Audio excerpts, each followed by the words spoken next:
करतोय असं बोललं जातंय की मला काही असे निधी थांबवल्याचा जिल्हा परिषदेमार्फत प्रकारे समोर आले, तर त्यासाठी काय आता उपाय? जिल्हा परिषदेच्या निधीचा आणि राज्य शासनाच्या निधीचा दुरान्वयही संबंध नाही। मी आपल्याला सांगितल्याप्रमाणे सुरुवातीच्याच कालावधीपासून ही योजना घोषित झाल्यापासूनच ह्या घोषणेचा अपप्रचार कसा करता येईल हीच विरोधकांकडून सातत्याने हा प्रयत्न होत आहे, पण त्यांना कुठे ना कुठेतरी हा प्रयत्न अपयशी होताना सुद्धा पाहायला मिळतोय। कारण ज्या वेळेला लाखोंच्या संख्येने महिला रजिस्ट्रेशन करतात याचा अर्थ असा की त्यांना महायुतीच्या सरकारने आणलेली ही योजना आवडलेली आहे, त्यांना खात्री आहे की याच्याने त्यांच्या आयुष्यात सकारात्मक बदल घडणार आहे, म्हणून त्यांचा प्रतिसाद पाहून आणखीन विरोधक याच्यावर टीका करतायत।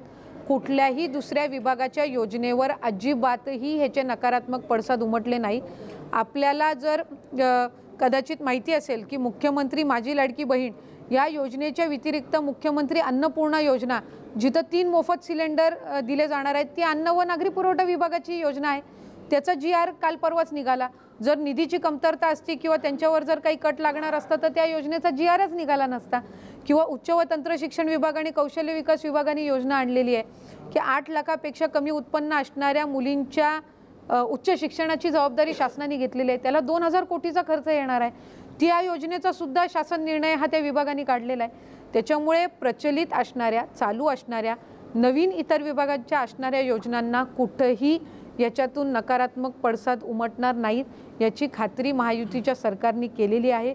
एखाद्या अर्थमंत्री ज्या वेळेला अर्थसंकल्प सादर करत असतात त्यावेळेला निधीची असणारी सगळी जी काही त्याच्या संदर्भातल्या जी प्रोसिजर आहे त्याच्या संदर्भातली जी उपलब्धता आहे ह्या सगळ्या गोष्टी करूनच ती बजेटमध्ये सादर केली जाते। शेवटी ते राज्याचं बजेट आहे, 12.5 कोटीची जनता ते राज्याचं बजेट बघत असतं, त्याच्यामुळे कुठलंही खोटं आश्वासन त्या बजेटमध्ये दिलं जात नसतं। त्यामुळे या सगळ्या गोष्टींची पूर्वतयारी करूनच ही योजना आणि यासहित इतर योजना घोषित केलेल्या आहेत। साधारणपणे वार्षिक 43,000 कोटी इतका निधी हा या योजनेअंतर्गत वार्षिक लागणार आहे। आम्हाला पहिल्या टप्प्यात लागणारा जो निधी आहे हा अर्थ विभागाने वितरित केलेला आहे।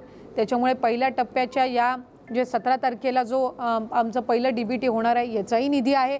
त्याचबरोबर पुढच्याही 6 महिन्यासाठी लागणाऱ्या निधीची सुद्धा तरतूद केलेली आहे आणि त्याच्यानंतर जो अर्थसंकल्प सादर होईल त्यावेळेला रूटीन जे पुढे लागणार आहे ते उपलब्ध होणार आहे। त्यामुळे 43,000 कोटी हे या योजनेला वार्षिक खर्च लागणार आहे, याला अधीन राहूनच ही योजना त्या ठिकाणी तयार करण्यात आलेली आहे। ABP माझा, उघडा डोळे बघा नीट।